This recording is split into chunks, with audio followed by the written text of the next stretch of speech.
ఏలూరులోని పలు రేషన్ షాపుల్లో మంత్రి నాదెండ్ల మనోహర్ ఆకస్మిక తనిఖీలు చేపట్టారు. రేషన్ షాపుల్లో సరుకుల పంపిణీ విషయంలో అలసత్వం వహిస్తే చర్యలు తీసుకుంటామని హెచ్చరించారు.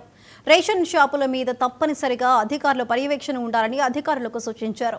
వృద్ధులు, వికలాంగులకు వారి ఇంటి వద్దకే వెళ్లి రేషన్ డోర్ డెలివరీ చేయాలని, అలా చేయని పక్షంలో తప్పనిసరిగా ప్రభుత్వం కఠిన చర్యలు తీసుకుంటుందని హెచ్చరించారు. రాష్ట్రవ్యాప్తంగా రేషన్ పంపిణీ వ్యవస్థలో ఒక మార్పు తీసుకొచ్చిన తర్వాత గతంలో ఎన్నడూ లేని విధంగా 29,791 రేషన్ షాపుల ద్వారా సుమారు 1,46,00,000 కుటుంబాలకి సరుకులు అందించే విధంగా ఒక అద్భుతమైన ఏర్పాట్లు క్షేత్రస్థాయిలో ప్రతి జిల్లాలో కూడా మా సిబ్బంది, అదేవిధంగా రెవెన్యూ సిబ్బంది, జాయింట్ కలెక్టర్ గారి ఆధ్వర్యంలో ఈ కార్యక్రమాన్ని ప్రజలకి మరింత మెరుగైన సేవలు అందించడానికి కోసం చేస్తున్న సందర్భం.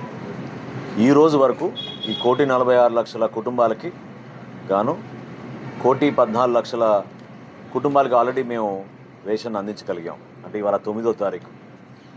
అదేవిధంగా ఎవరైతే 65 సంవత్సరాలు దాటిన వృద్ధులు ఉన్నారో, ఎవరైతే దివ్యాంగులు పాపం ఇంటి బయటికి రాలేని వారు ఉన్నారో, పెన్షన్లు తీసుకుంటున్నారో, వాళ్ళందరికీ కూడా సుమారు 15,77,000 మందికి ఇంటింటికి వెళ్ళి సరఫరా చేయాలనేది ఒక ఆలోచనతోటి ఆ కార్యక్రమం కూడా చాలా అద్భుతంగా ముందుకు తీసుకొచ్చాం.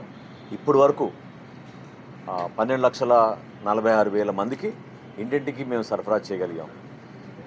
ఇంకా కొన్ని ప్రాంతాల్లో ఏంటంటే ఇంకా డెత్ కేసెస్ కానివ్వండి, లేకపోతే మైగ్రేషన్ ద్వారా అడ్రస్లు మారినందుకు డీలర్లు పూర్తిగా ఇవ్వలేకపోతున్నారు. ఏదేమైనప్పటికీ దాదాపు 80% వరకు ఈ ప్రక్రియ 9-10 రోజుల్లోనే పూర్తయ్యే విధంగా ప్రతి ఒక్కరు కూడా అద్భుతంగా సహకరించారు. వాళ్ళందరికీ నేను ఈ సందర్భంగా